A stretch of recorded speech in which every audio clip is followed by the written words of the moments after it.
Hello and welcome to my drawing course. I'm Nolan Clark, and in this course I'm going to teach you how to draw. I'm going to take you from zero to hero. In other words, you need to know absolutely nothing about pencil drawing. I'm going to teach you everything I know, and I'm going to do it in short little bite-sized videos, 5 to 10 minutes max. So you can watch one video if you're short on time, or you can watch multiple videos if you've got lots of time on your hands.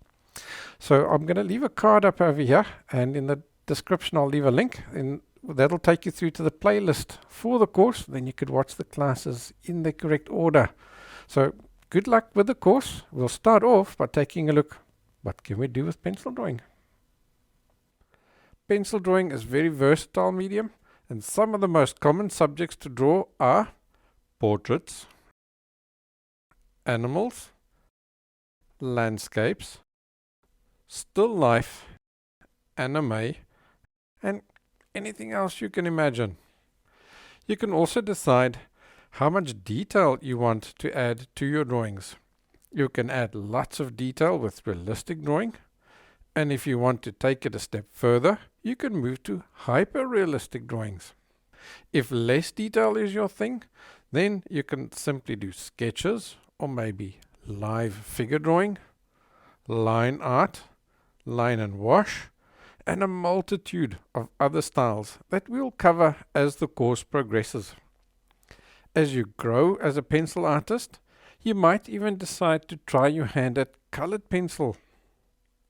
For now, we'll stick with grayscale graphite drawings. The first lesson I want to teach you is what makes a good pencil drawing. Because we are not working with color, we need to use other things to make our drawings look amazing. The first of these start even before you pick up a pencil. You want to choose a striking subject to draw. Not everything you see will make a good drawing. I like to choose subjects that are either dramatic or tell an interesting story. Take a look at these two photos of flowers. The first one, although nice, isn't nearly as dramatic as the second one. So the second photograph is going to make a much better drawing.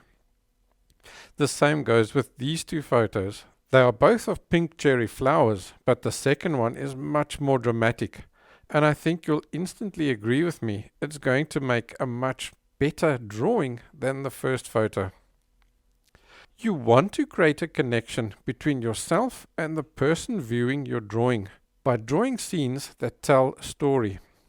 For example, if you had to draw this photo here, you would be telling the story of the three boys playing in the water. This photo with the butterfly also tells a bit of a story, so it would make a good drawing too.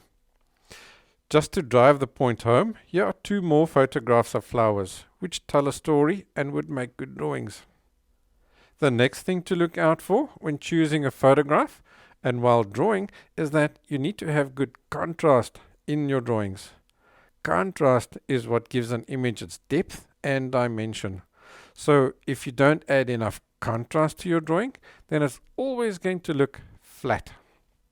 In other words, you want to have very light tonal values, very dark tonal values, as well as a variety of tonal values in between in your drawing. If you're going for a realistic look in your drawing, accuracy is also important. I always say that your final drawing can only ever be as good as that initial sketch. In other words, if your proportions are off in the beginning, it doesn't matter how well you do all the shadings and stuff inside the drawing, the proportions will forever be out and the drawing will forever look wrong. Lastly, you also want to use a variety of techniques in your drawings. Using a variety of techniques adds interest to the drawing so that it's not just shadings. Pencil drawing is so much more than just shadings. So by using different textures and techniques, you stimulate the person's senses and it keeps them a lot more interested in your drawing and for a lot longer.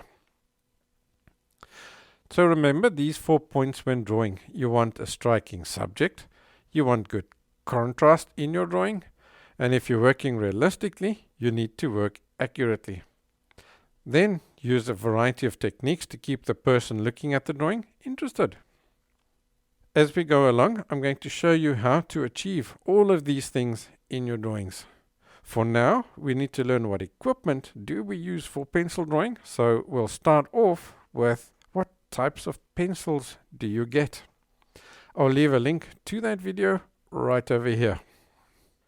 And then, of course, don't forget to like and subscribe so that I can keep you updated about new lessons that I add to the course.